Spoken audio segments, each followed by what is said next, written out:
Hello and welcome to Overtime Hockey Talk. My name is Mark Paul. My co-host Justin Baker and I are ready for the East Division breakdown. If you haven't heard our Central, is that the one we just did? Yeah, the Central. The Central, you can go back and listen to that. That was our last show. We are frantically trying to get through all the divisions before the season starts. Because if the season starts and we haven't finished, then everything's out the window, and there's no point. Right, exactly. Well, and today is actually New Year's Eve, so happy New Year almost. Yeah, it's a way to end 2020 with some hockey talk. So I know I'm so glad the hockey's actually coming back. It would have been a much different year had hockey somehow been like, well, we can't do it. Dude. Or like, oh, well, all the Canadian teams, they're not allowed to play. 2020 would have just been a dumpster fire. Dude. For sure. And I think it already is. Which, really means that the Tampa Bay Lightning's Stanley Cup, it doesn't actually count. Just, if you're wondering, it doesn't mean anything. Sorry. It's the 2020 asterisk season. Like, isn't that how we're going to look at it? Dude, a little bit. This ain't like Barry Bonds for me though. So no, I'll tell you that. Not quite Barry Bonds. No, Barry Bonds was much more legit. Everyone was doing steroids at that time. It's not his fault that he was the best at doing steroids. The best at denying it, anyways. That's true. I still don't think he did it, despite how big his head grew in like a matter of 2 years. Okay, so we are going to just alphabetical order through each team in this division. Now, the East now consists of pretty much the same, like some of the same traditional teams.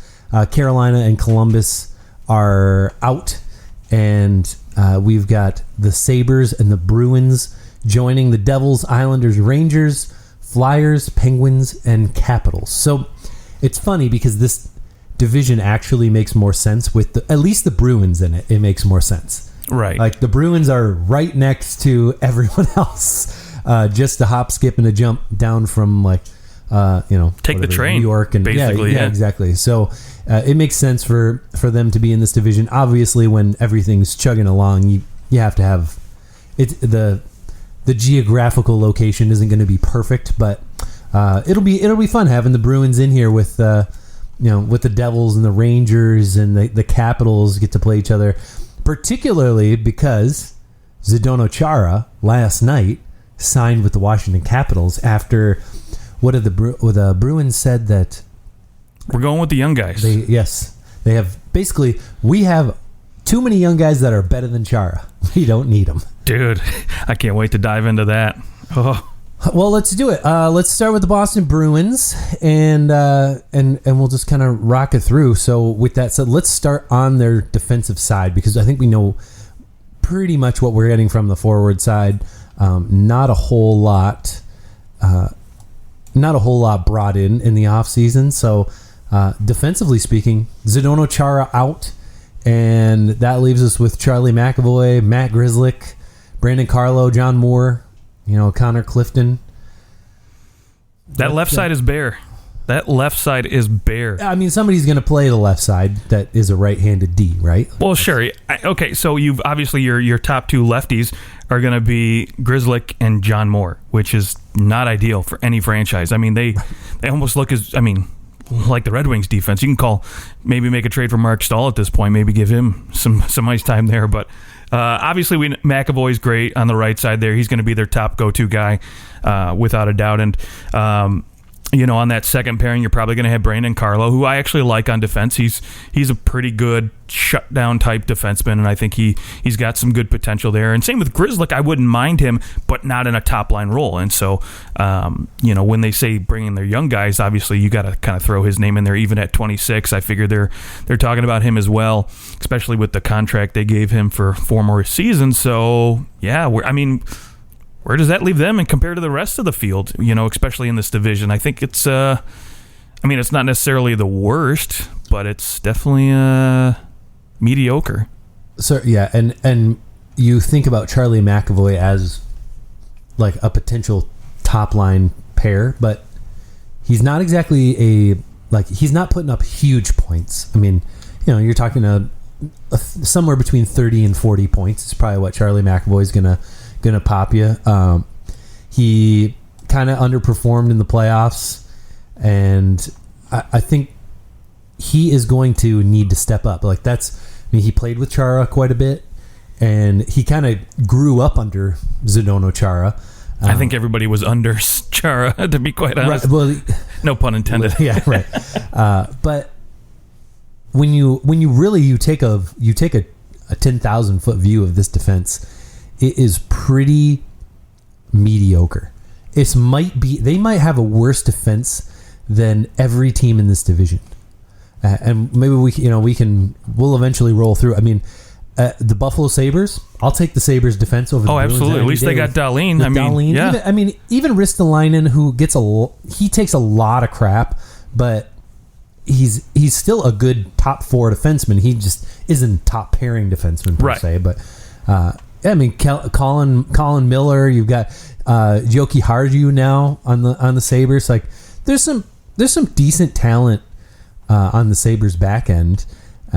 And Brandon Montour as well, but the Devils, I think maybe they compete with the Devils for the worst D in this league, depending on how if PK Subban, maybe him breaking up with Lindsey Vonn is just what he and he's been working out with the Rock all year long. So I wonder if it'll make any difference. I mean, sometimes you hear guys like, oh, they've been getting strong, they've been doing this, and then they're slow as balls.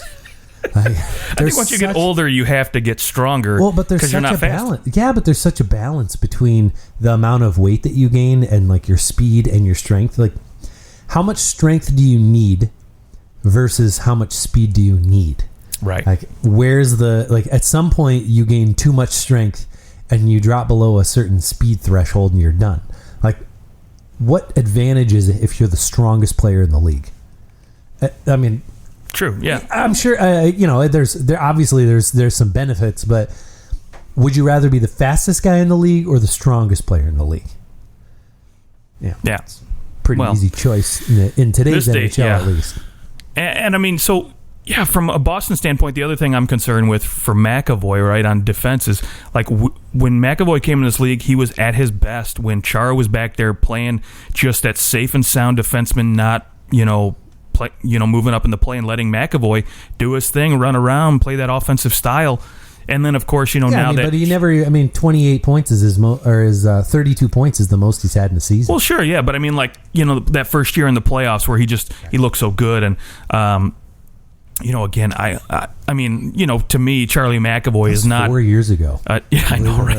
It's been that long. McAvoy's obviously, in my opinion, not a top 10 defenseman, but for him to be in that conversation in terms of top defenseman, he's got to be a guy that has somebody back there protecting, that defensive end. And, I'm interested to see now that he's going to be relied upon to be both that defenseman and that offensive plug for this back end. How's that going to work out? Yeah, I mean, it's the loss of Zdeno Chara pales in comparison to the loss of Torrey Krug. I mean, Torrey Krug was putting up last year. He had 49 points in 61 games. Like, the guy is practically a 50-60 point guarantee every single year. Yeah, he was a great power play guy for this team. I mean, so now it's McAvoy's, right? Right. You've lost everything. To carry it. Yeah, and I don't think that he's good enough to carry it. Like, I think that he maybe is the most overrated defenseman in the NHL. Wow. I don't know if I'd go there yet. But who is more overrated than Charlie McAvoy? Not overpaid, because PK Subban, he's overpaid, but at this point, maybe a really general I've heard of PK Subban before. He's really good. I mean, you could throw Shane Gostisbehere's name maybe in that circle too, but but Gostisbehere, he's not even their top defenseman. Sure, and that's gonna. And this year we're definitely top defenseman. This year we're definitely gonna see how over or underrated he actually is. Maybe I just can't help but think of Doc Emmerich just kind of like pumping his tires so much that NBC just has like a thing for Boston, but also for McAvoy. It seemed like so. Well, let's talk about the forwards. Yes, to the forwards. now that we've just spent 10 minutes just talking about Boston's defense. I mean, offensively, this team doesn't look a whole lot different, from last season, other than the fact that you've got Pasternak and Marchand, who are both probably they're definitely both going to miss training camp, which for some teams started today, but Pasternak is out until sometime in February, probably mid-February. Okay. I think he had surgery on September 16th, and they said 5 months from then, so that'd be mid-February. Marchand, September 14th, and they said he'd be back in 4 months. So he should be back pretty much start of the season. He might miss game 1 or 2, but I would expect that he's back before the end of January. So you get your guys back. Yeah, you go into the season and you're not totally healthy, and that's kind of unusual. Guys getting surgery in September seems weird. Right. Like, why didn't you get when did the Stanley Cup Finals end? June, right? Like, was it June? No, July. No, yeah. August. I'm sorry. August, Gosh. right, yeah. So, I mean, the Bruins got eliminated in the second round for first. Technically, the second. Yeah, minus the preliminary. It was right because they won their first round. They were a bye, technically. Oh, well, they were okay. So they didn't play in the preliminary round, right? Who'd they lose to? The Lightning? I believe so. Yeah. So, I mean, they've been out for a little while. For it to take an extra month and a half for the Bruins or for these guys to get their surgery seems a little weird. But anyways, they're going to miss some time. But you wonder what David Krejci can give you in his final season of his $7+ million contract per year. Well, the question is he even going to finish the season with Boston? Right? Sure, if they could deal. Yeah, would they look to deal him? I don't know. Yeah, it depends. I mean, it depends where they are in the standings for one, and two, do they think let's get some value out of this guy because we're, I don't think probably not going to re-sign him. I don't think so. I think that he's probably going to he'll finish out the season in Boston, and I could see David Krejci being a like a Thornton, Marlowe kind of like, I'm going to stick around. I'll sign my one deal or like a 1 year, $2 million. Like, he still has value. He's just way overpaid at this point, right? And which is what you get when you pay an older player 7-8 years in advance. Right. It's just going to happen, especially a guy like Krejci he's still effective. Yeah, he's effective. He just he's slowed down and he's more of a third line center. Of course, with the couple guys that are out, he's going to be likely to maybe be bumped up the lineup, but I think it's more likely you're going to get the wingers kind of scooted around, and Jake DeBrusk might get some time. Andre Kasha might get a little bit of time with Patrice Bergeron, but that's we'll see what happens in camp for the Bruins. But for the most part, with the Bruins, you're like, okay, let's wait for their top line to get healthy, and then they'll roll. Right, like that top line's so good they carry the rest of the team, and they're going to need goaltending to hold down the fort for a few weeks and then get that top line going again. The Bruins, the interesting thing about them is really what's going to happen after this season, because you've got Krejci, who's a UFA, you have Rask and Halak, who are UFAs, and you're going to start to kind of see some of these guys who have been Bruins mainstays potentially peace out. They did it this season. You've already seen Chara leave, and Krug leave, and you wonder if this is this kind of the deconstruction of the Bruins that we've known. They're going to continue to build around Marchand, Bergeron, and Pasternak as long as they can. Pasternak, obviously, he'll be fine for the next decade years. Plus. Yeah. But Bergeron, how much time? He's got 2 years left on his contract, and how much time does he really have left as this top center? Right, and they don't have much in terms of depth at the center position either. So when you're, when you look at Bergeron and you say, okay, we're not worried because we got a guy coming up that's going to basically hold down the fort afterwards. And so, yeah, you do worry a little bit about that. I think, maybe Tret Frederick, I'd like to see what he brings this season. You talked about it, Andre Kasha, guys like that are going to get a little bit more of an opportunity, hopefully, for them. The big question mark, obviously, next offseason is going to be the goaltending. But, outside of that, I think this team's pretty much, they might end up being the next Chicago, where they look at their veteran guys and be like, hey, we got to start rebuilding around, Pasta, and but go from there. The fortunate thing is they didn't give Bergeron and Marchand $10+ million contracts. They are signed for around 6, and it's really easy. Like if they wanted to move any of them, they could. At any they're time. not going to. They're not going to move them. They're going to ride those guys out for as long as they'll let those effective. guys be lifers. Yeah. For as long as they're effective, they'll make it happen. All right, let's go to the Buffalo Sabres. We'll give our predictions for playoffs in the end, but this division is probably the most difficult to pick for the playoffs. Yeah. Because in my mind, every team could make the playoffs if everything goes right. There's probably 2 teams in here that I would say I'd be willing to bet that they wouldn't make the playoffs. But the other 6 teams, man, it's going to be a dogfight.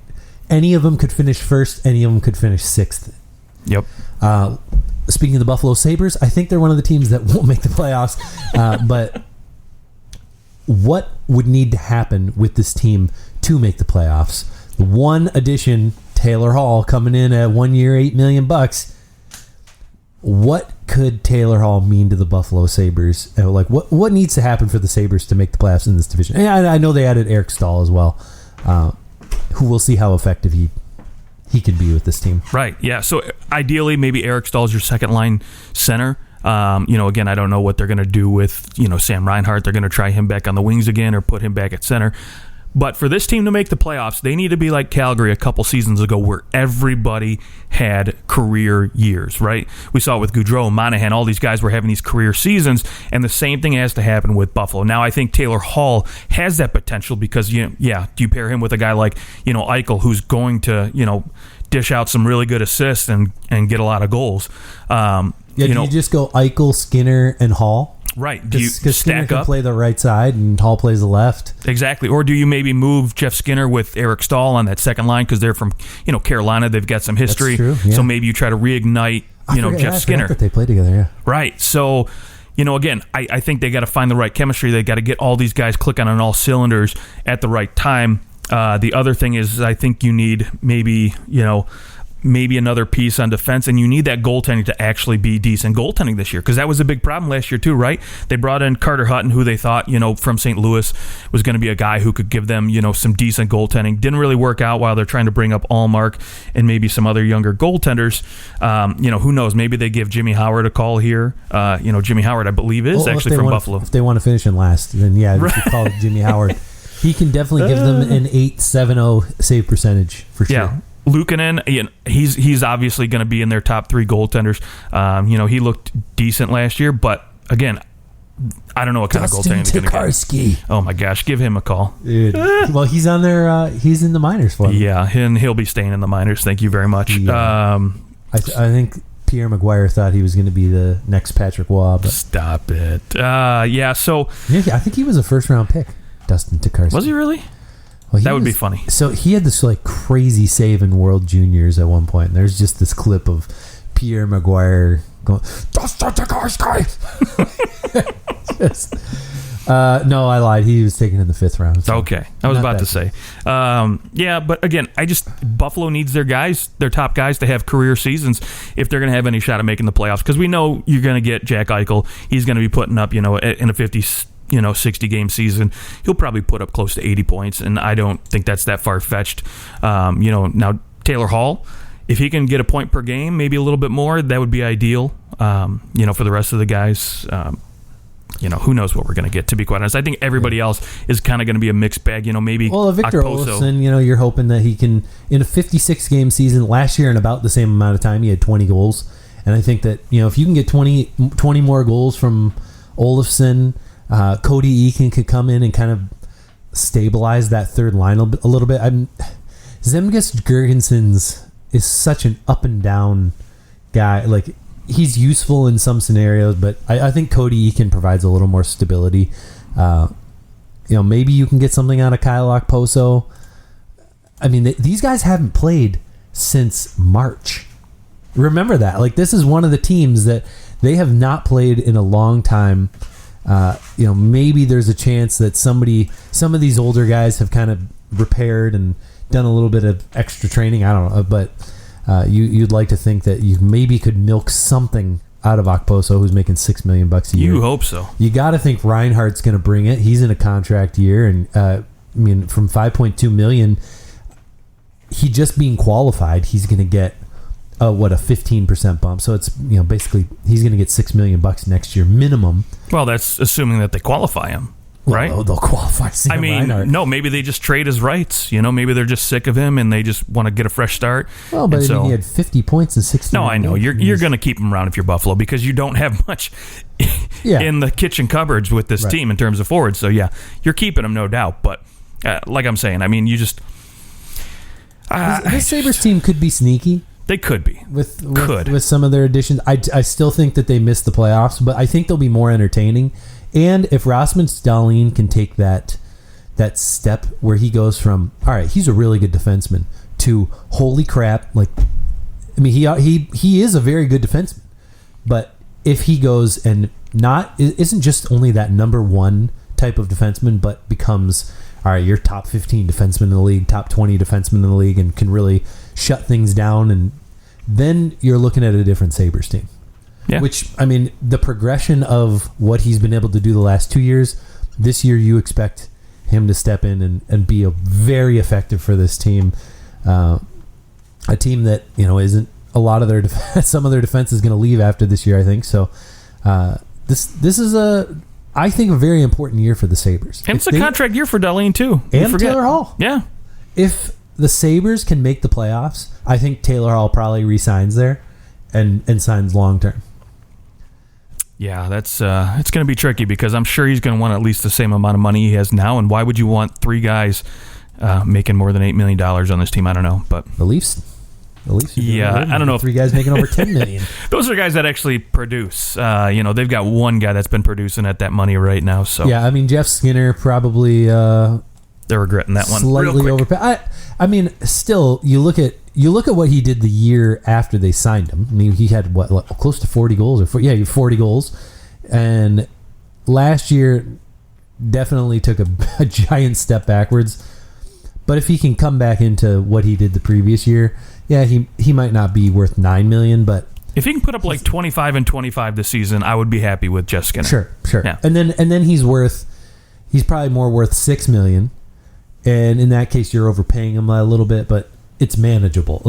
It's one thing when you've got another, when you're paying somebody $6 million like Kyle Okposo, who isn't producing anything. He's fourth line points right now. Yeah, I get it. Sabres, I think there's a scenario where they can make the playoffs if they the chemistry is off the chains and they, have this first line that's kind of could rival Boston's first line. They're gonna have to play the Boston Bruins 7 times, right? That'll be fun. Seven times. Yep, 7 times. 7 times. Maybe more. I think some teams maybe more, right? 8 times. Because there's 8 teams. You play 7 teams. 8 times 7 is 56. Yeah. So math is hard. Yeah. So you play every team 8 times in this division. It's going to be so fun. Looking at some of the schedules where teams play the same team 3 times in a row. It's going to be amazing. So baseball-esque. Especially later in the season, if you've got 2 teams fighting for a playoff spot, and you play 3 times in a row, or even 2 times in a row, those are going to be intense. All right, let's go on New Jersey Devils. Probably the other team that is least likely to make the playoffs. Probably less likely than the Buffalo Sabres. There is a whole lot to like about some of their youth, but most of it is just potential. Like Jack Hughes is potential. Nico Hischier, we've seen glimpses of what he can do, and he certainly, maybe has the potential to be like a Patrice Bergeron style of player, where he's a top center, but is more along the defensive side. But his production has dropped each year he's been in the NHL, and that's not what you want to see. What do you expect out of this Devils team? Well, ideally, if you're a Devils fan, right, we're expecting these guys to grow, especially the guys up front. What I'm expecting out of this team is a last place finish. I'll just say it right now. Just get it out of the way. However, they could surprise me, and I say that because I love their goaltending tandem right now. Yeah, Blackwood and Crawford is fun. Right. Much better than Schneider. Corey Schneider. I mean, don't get me wrong. I don't think Blackwood is an NHL number one top 10 goaltender, but I think with the right 1A, 1B combo, he can be very effective. And he still has potential to grow and get better. And if you got Crawford and Mackenzie Blackwood locked up for less than $7 million for the next 2 years, that's very ideal. How many goaltenders are good in the NHL at the age of 23?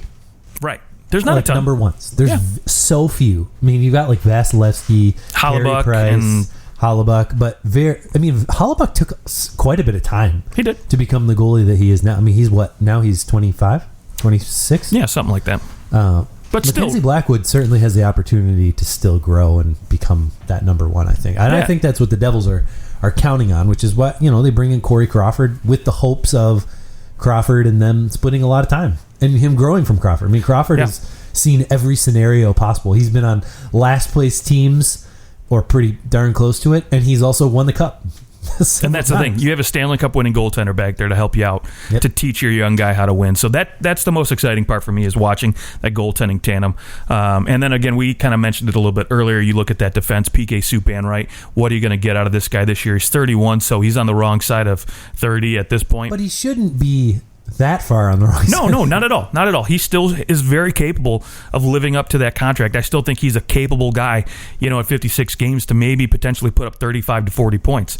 He can be that guy, and that's especially assuming that maybe some of these younger forwards, like your Hughes, your Nico Hischers, your Gusevs, Kyle Palmieri, these guys continue to produce and maybe get a little bit better in some cases. So, as far as the rest of the defense goes, Will Butcher, Ryan Murray, these guys, I'm not really sure what to expect.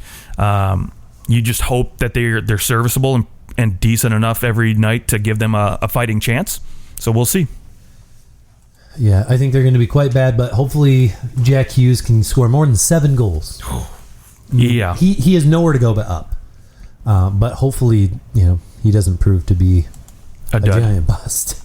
And the way his brother's playing now, too, I'm sure that's a little difficult to swallow when you can't why produce. Why isn't he going training with him? All right. The Devils, kind of sort of a self-explanatory team. There's really not a whole lot there. I do like the addition of Andreas Janssen. I think that it's good for Janssen. He's going to get the opportunity to be relied upon more. He played good minutes with good players, but he was always a very secondary type of guy. And I think he'll be really good for somebody like Jack Hughes or for Nico Hischier because he can score. Right. He can absolutely score 20 goals, no problem.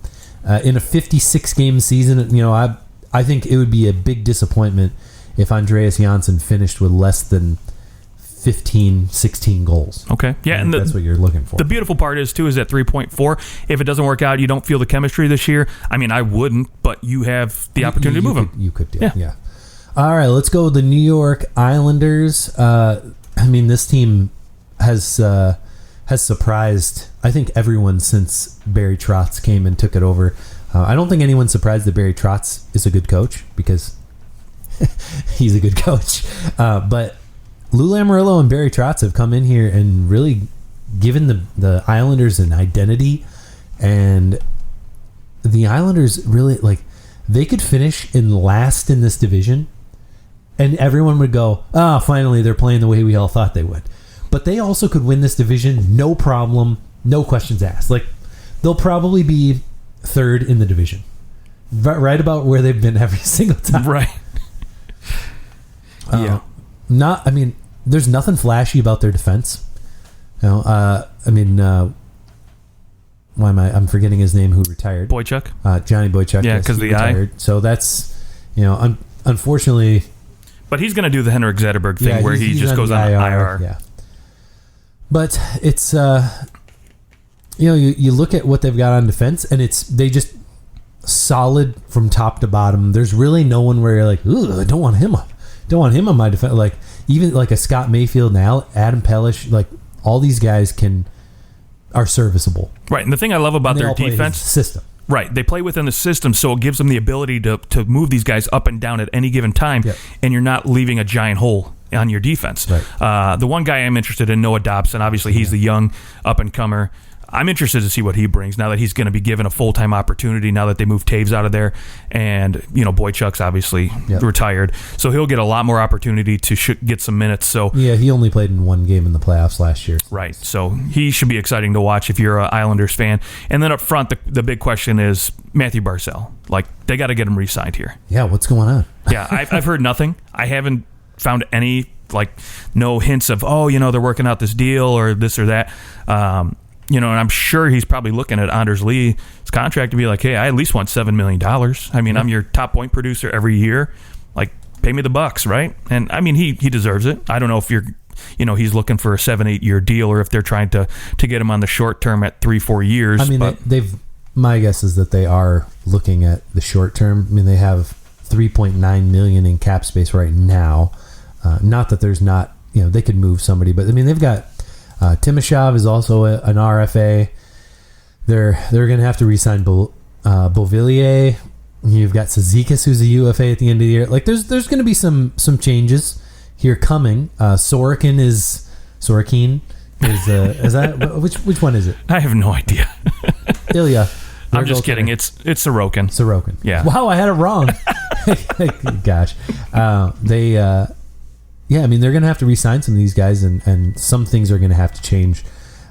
They have quite a few of these, like, $5 million guys. And that's the thing. They have all Nelson, these middle Everly, six guys. Ladd. I mean, Ladd is definitely the one you go, oh, can you dump that somewhere? But they tried not. With Parise, was it? I think they were trying to make that deal. Oh. Who knows if that'll still happen, but obviously they want to get Barzal signed up first. Yeah, I think this team's probably about pretty similar to what they were last year. They certainly have potential to win a round, maybe two. They also could, sometimes these teams that are purely built around a system, you just hit a year where it just doesn't work. Right. Like, guys don't have the best season, and it just doesn't happen. But I think they will have such good goaltending that it's going to probably catapult them at least pretty darn close to the playoffs. Yeah, Sorokin's looking to say, hey, because they gave him a 1-year deal thinking, okay, are you just going to be a fluke? Are you going to be the real deal? So I think they're, looking for him to really elevate his game and prove, hey, this is why we're going to give you $5 or $6 million a year for a few more years. Yep. Okay, let's go New York Rangers. Maybe the most exciting, interesting.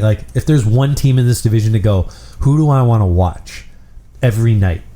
The New York Rangers are going to be towards the top of that list, just in the league in general, not even just this division. Just because there's so much hype around Alex Lafreniere and Capo Caco, seeing if he can, kind of turn that rookie season that was not as bad as Jack Hughes, but pretty much as bad as Jack Hughes. He scored 10 goals. He was supposed to be the best goal scorer of the class, and 10 goals in 66 games. I mean, there's a lot of players that scored 10 goals that right that cost them much less than a second overall pick. It'll be interesting to see what this team can do, especially since Artemi Panarin, the MVP of the NHL, can he do it again? And this time with a Lafreniere, who we all expect him to be right around that point per game. I think is if he has less than 40 points, disappointment, and it's there's going to be a little bit of a dude. How can we not we've gotten the first overall and the second overall, and we're not. Yeah, he lucked into a situation because, look, you look at Jack Hughes, right, the number one pick from the year previous. He goes to a situation where he doesn't have a supporting cast. Now, you want to talk about an ideal supporting cast? They're going to throw Lafreniere in a top 6 role, ideally, right? But you get guys like Ryan Strome, Zibanejad, Kreider, Panarin, guys who have proven that they can produce. And if all you got to do is just literally just tap it in half the time, you should easily. He'll likely play. You're going to have Panarin up on that top line, and sure. I think that Lafreniere will play behind him. I agree, absolutely. I think you're going to have him probably, play with Capo Caco and Ryan Strome on that second line. Maybe you throw in a Buchnevich because he looked pretty good up on that top line with Panarin and Zibanejad. But then there's Kreider. Again, there's a bevy of combinations here you can do for a top 9, which is just gorgeous. And then obviously you look on that back end, you have a lot of really good puck movers like Adam Fox, D'Angelo. again, Jacob Trouba, who knows? But they're loaded with talent, and then they got even luckier this offseason because they managed to say, hey, we're going to keep Shesterkin as our number one. We got this young Russian guy, and he's looking to prove it again, just like our Sorokin. Yeah, this is the first year ever that since 2005 that the New York Rangers have been without Henrik Lundqvist, a new starting goalie, and it'll be interesting to see how that goes. This is a Rangers team that I don't see them winning this division, but certainly they're in the playoff mix. Sure. I just wonder their defensive depth. Once you get past Trouba, DeAngelo, Adam Fox, you kind of start to hesitate a little bit when you talk about Jack Johnson and Brendan Smith. Well, is Brendan Smith going to play forward or defense this season? True. We'll see what happens with that. But there is maybe a lack of depth on defense for the New York Rangers. I know they have just not a ton down the pipeline. You've got Radish in the minor leagues. I like Keandre Miller and there's some good pieces there, but these guys can be slotted in, but whether or not they can push the needle enough. Well, they definitely don't have that Shea Weber, that shutdown, I can do everything type defenseman, Pietrangelo. They don't have that kind of guy, right? And that's, your Jacob Trouba is more your shutdown guy. You've got DeAngelo who can probably put up some points for you. And this team, you look at them and you're like, I want those players. Right. I like those players on my team. Do they have the right combination to be able to? I think if they just make the playoffs and they lose in the first round again, I think there is a level of disappointment. Like, I think you expect to win a round if you're this team. You can't go in. Of course, all the players are thinking they can win the cup, but from an organization standpoint, you don't want to go into this year and miss the playoffs. That's a step back. If you just make the playoffs and you get skunked by Washington or whoever ends up winning this for the Flyers, anyone could win this division, then you're looking at this and going, all right, we're still missing the mark somewhere. Like, now you've signed Panarin, you had your little run in the playoffs where you won the preliminary round.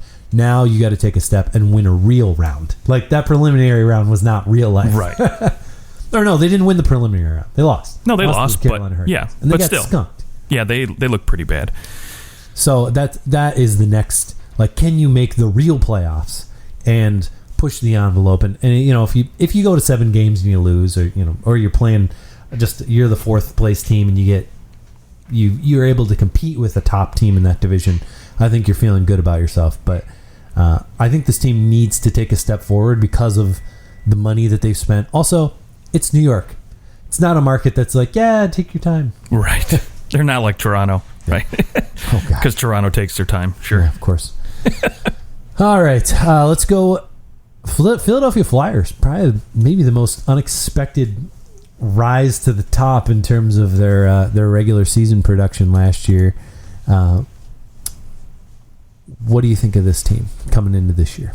Yeah, they, to me, are kind of like the New York Islanders, where they could potentially win this whole division, or they could easily fall to the bottom and be one of those, Buffalo, New Jersey teams that we've been talking about. They could surprise me and disappoint me all at the same time. They have a good makeup of veterans and young guys here, especially up front. You look at, your Travis Konechny's, your Claude Giroux and Kevin Hayes, but on the back end, that's where the question marks are, right? On defense, obviously we know Ian Provorov. I love him, love his game.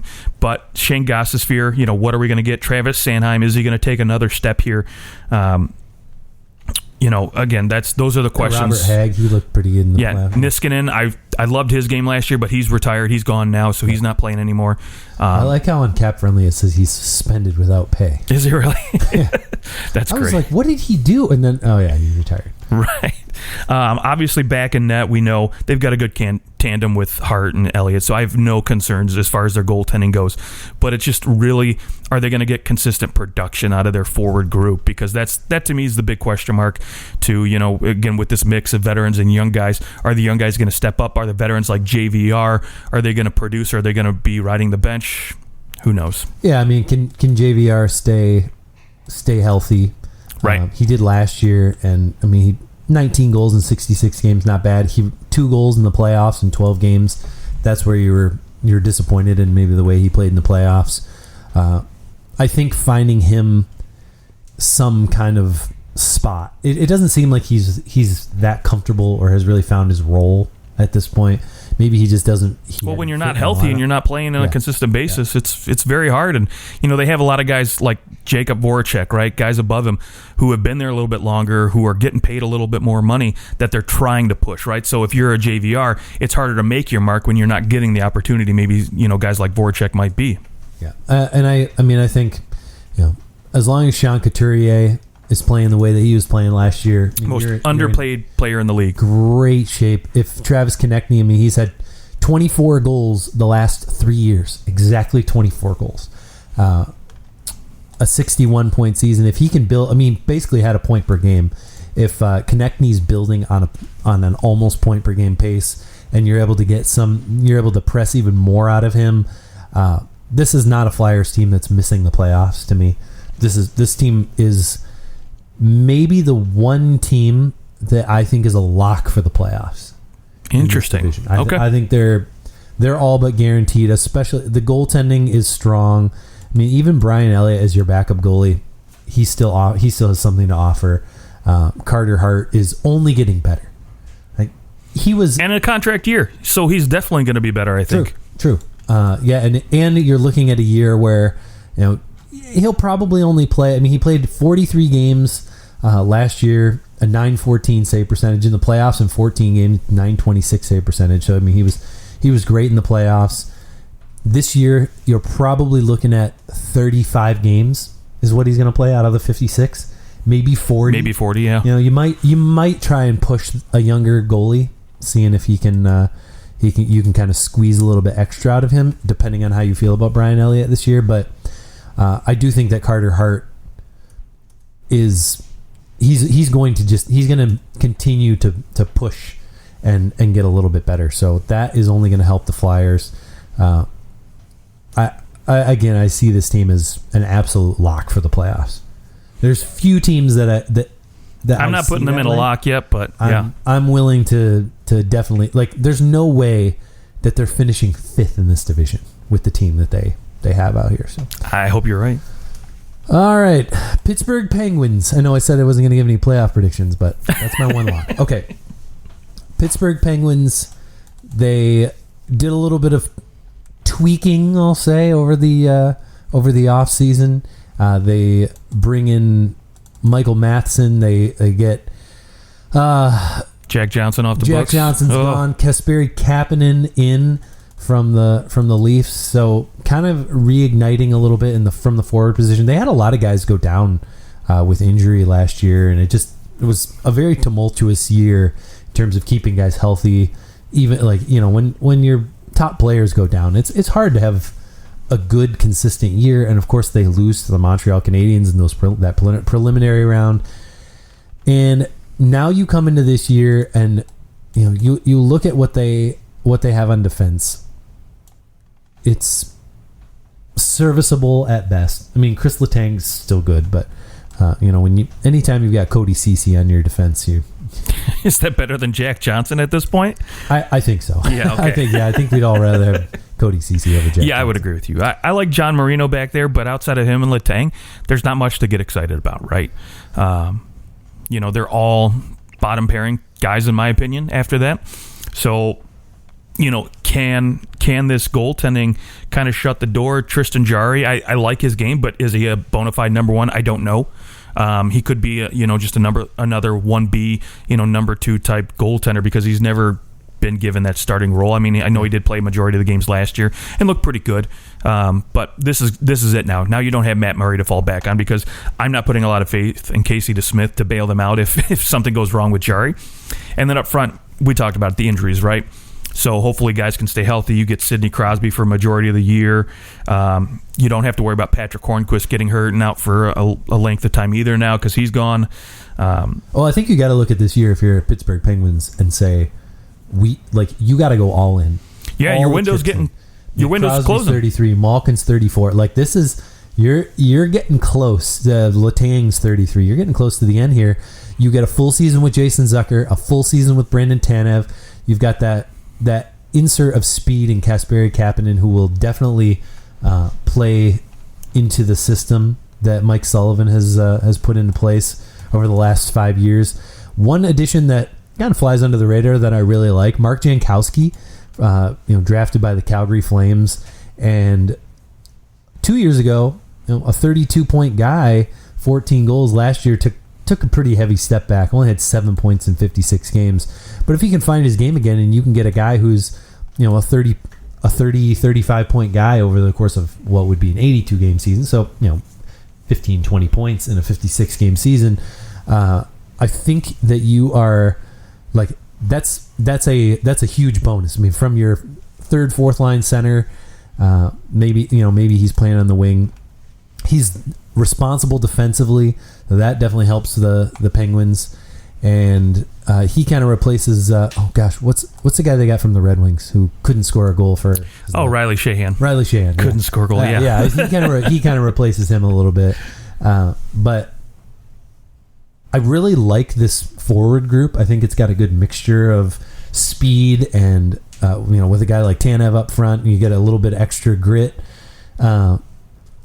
I think this team could win the whole division and blow through in the playoffs, but they also could, who knows, if guys can't stay healthy again, you might be looking at a Penguins team that's outside the playoffs. Yeah, and that's the thing. It's Crosby and Malkin, right? It's still their show. First in they were doing very well. They were first place in they were the top non-playoff team, the team that missed the top four.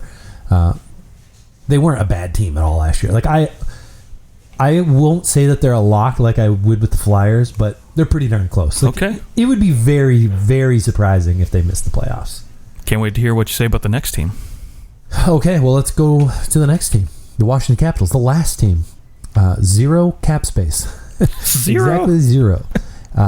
Signing Zdeno Chara, who I don't know who's going to come in and play alongside next to. Maybe, they actually have a gluttony of defensemen. John Carlson, Dmitry Orlov, Justin Schultz, Brendan Dillon, Nick Jensen, Trevor Van Riemsdyk, and Zdeno Chara. All players who should be on an NHL roster, which is going to leave you with an extra D-man. Never hurts to have that. No, I think Trevor Van Riemsdyk's a great number 7 D-man to have if that's how you're looking at your depth chart there. Chara's your 7. Right. I don't know who ends up. I think. Well, you can rotate both Chara, guys. Yeah, you'd be at happy his age, to especially if you're playing a lot of 3 and 4s. I mean, this Washington Capitals team defensively, they're so solid. Up front, I think it's just Ken. 35-year-old Ovechkin, no problem. He's going to score. How many games is there? There's 56 games. He's going to score 35. Yeah, he'll score. Nicholas Backstrom, he's still going to feed him the puck. Can a 34-year-old TJ Oshie still continue to be effective? He's a big question mark to me. Can Tom Wilson, can he produce what he needs to produce at making over $5 million? I don't know if he can be effective enough to where his contract is, ultimately you go, well, that's worth it. 44 points last year in a 56 game season. He's like a 30-point guy. Well, I mean, they pay him to free up, the opportunity for Ovi, Backstrom, and Kuzi to have space. So, I mean, obviously, yeah, you'd like to see him, in a 56 game season, you'd like to see him maybe get 30, 35 points. I think would be ideal for him. I think that's about where it is. But the question mark for me is Jacob Veranda. This guy came out of nowhere last season, and I'm hoping that he just continues to grow, because if this team wants to be successful, if they want to have a shot at, another cup here while Ovi's window and Backstrom's window is still there, he's got to continue to produce for them at the depth for this team. Yeah, he's going into the last 2 playoff years, he's in 15 games. He's just a -8 with 8 shots. Ugh. No points for Verana. I mean, 52 points in the 69 games. I mean, that's really what this team, like, where are they come playoff time? Because this team's likely going to make the playoffs. Well, it's crazy to me because now we talk about, Philly being a lock, Pittsburgh almost being a lock. Washington's going to make the playoffs. Then you've got the Rangers, Islanders. You have this gluttony of team, and someone's got to get out at some point. Well, yeah, I mean, you've got the Rangers, the Islanders, and the Bruins, and I think that between those three teams, you only get 4. Between those three teams, one of them makes the playoffs. It's going to be crazy. This was very hard for me to pick 4 teams that I would think would make the playoffs because there are a lot of really, really good teams, top heavy, in this division where there's going to be a couple really good teams that aren't going to make it, and you're going to be like, what the frick happened? But really, nothing happened. You just were in such a tough division. Yeah, I mean, if the Pittsburgh Penguins were in the West, would you consider them missing the playoffs? Probably not. No. Yeah, they wouldn't miss. But in the East, anything can happen. This division's wild with how stacked up it is. Even this Washington Capitals team, is there a scenario where they could miss the playoffs? There is, absolutely. I mean, listen, you don't have Holtby, you don't have Lundqvist. You're relying on Samsonov now, and he was okay last year, but again, like all these other Russian goaltenders in this division that are going to see each other, there's going to be that competition, and all of 3 of these guys, Samsonov, Sorokin, and Shesterkin, they're all in contract years. So all these guys are looking to prove something now. That is a crazy combination of goalies in one division. So, again, who's going to come out on top? Because I think ultimately, when you do have a lot of firepower like we do in this division, you've got to have goaltending stepping up, and there's a lot of young goaltenders in this division. So, and the one thing we haven't talked about is Peter Laviolette. Yeah. Sure. Can Peter Laviolette change what this team looks like? I mean, he has been fantastic in his first year as a head coach for most of the teams he plays with. And that is a huge, like, maybe this guy's got magic in a bottle and it works. Well, listen, I think Washington's taking this reverse retro thing seriously because they're doing nothing but getting older at this point. And so can Laviolette just, milk every ounce of, production out of these guys? Yeah, I don't know how else to say it. Zdeno Chara, could he come in and you could drop him in and alongside like a Dmitry Orlov? You could put him with John Carlson. And let Carlson just go ham again and just put up, 20 goals and, 50 points and call it a day. Chara, his question mark to me has always come playoff time. He always, for the last 2 or 3 years, he seemed to be a step behind come playoff time. But yeah, the leadership never hurts come playoff time, but you still got to go out there and produce a little bit. But he hasn't lost a round in the first round in since 2017 is the last time Chara lost in the first round. So that bodes well. Yeah, I mean, he hasn't missed the playoffs since 2015. Did the Bruins miss the playoffs in 2015? Yeah, they did. That was the year they got slaughtered with injuries. Yep. All right, who are your playoff picks? Let's hear it. Oh, man. Okay, so in no particular order. Great. Okay, so I will say this first off: New Jersey, Buffalo. Sorry, you're not getting anywhere close. Okay. This division's too tough. You're out. Now, when we talk about the other 6 teams and picking 4 out of those, first off, New York Rangers. I'm picking them. I am in love with their goaltending. I'm in love with a lot of their forwards up front. So I'm picking them to make the playoffs. The deficiencies on defense, maybe in terms of having some stay-at-home guys. We'll see how that pans out, but. Rangers, I think the Flyers squeeze in as well.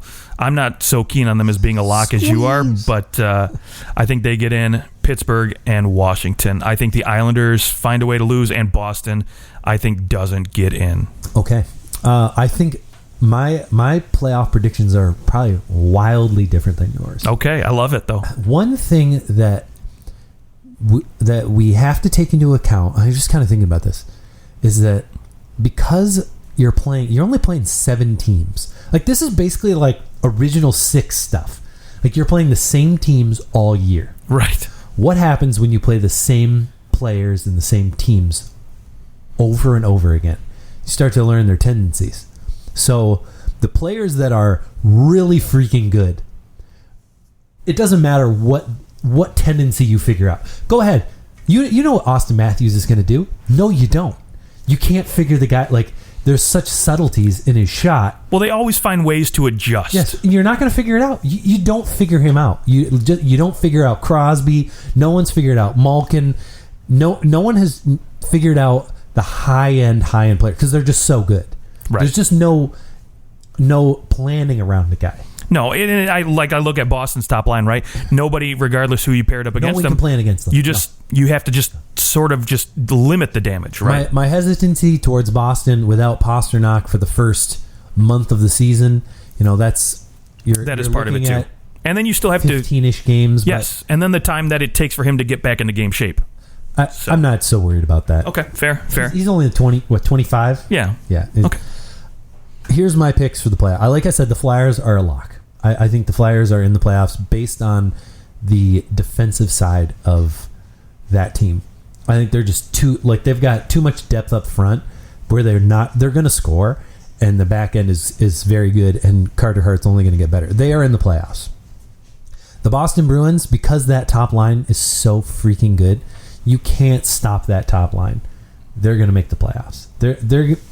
This is their last shot. And I think that Bergeron, Krejci, I think these guys are they're gonna squeeze everything they can out of this team, leadership wise. The Boston Bruins are in. The next team in the playoffs, I have a hard time seeing the Pittsburgh Penguins missing the playoffs with a healthy team. Health, yeah, that's the key. I think the Pittsburgh Penguins are in. I like their goaltending more than I like Washington's goaltending at this point. And Washington, I think, they're doing their best to patch everything together. I think that the Washington Capitals, over time, I think there's a way to plan against a lot of what they do. Not Ovechkin. Don't complain. Everybody knows he sits up at the circle, knows, but they still can't. Yeah. You can't stop it. It doesn't matter. But I think for them that once they're continually playing these same teams, I think you can strategize against them. You can't strategize against Malkin and Crosby. And I think that puts them in for me. The final team that is going to make the playoffs is the Buffalo Sabres. What? You cannot game plan against Jack Eichel. And I think that when I look top to bottom in this division, who are the best players in this division? I think you still got to give the nod to Sidney Crosby. The next most effective player in this division outside might be David Pastrnak, but he's going to miss at least the first month. I think it's Jack Eichel is the next best player in this division. And I think in this short season, given that he's very young and he's a center, so Ovechkin still is going to score goals, but he's a winger and he's not going to. He just doesn't touch the puck as much as a guy like Jack Eichel will. Sure, you put him above a guy like Malkin though too. You add in a Taylor Hall. Rasmus Dahlin gets better. If you even get close to average goaltending, I think the Buffalo Sabres are a playoff team. I love the boldness. But so that would put I think Washington, you're dumb. New York, and New Jersey out of the playoffs. Wow. So I'm going Boston, Buffalo, Philadelphia, and Pittsburgh. A money-hungry NHL would lose their shit if they lost both New York teams and Washington. All three New York teams, basically. Dude. The Devils, it's... Yeah, well, yeah. And the Sabres are a New York team, though. Don't forget. Geography. All right, we'll see how all that plays out. Continue to look for more division previews. We'll do the. I think we'll save the Canadian one for last. We'll rock out the West next. I'm totally fine with it. We'll do the Canadian one last. So stay tuned for those. Find us on Twitter at OT Hockey Talk. Have yourself by the time you're listening to this, hope you have just an absolutely great New Year. And we'll talk to you guys soon.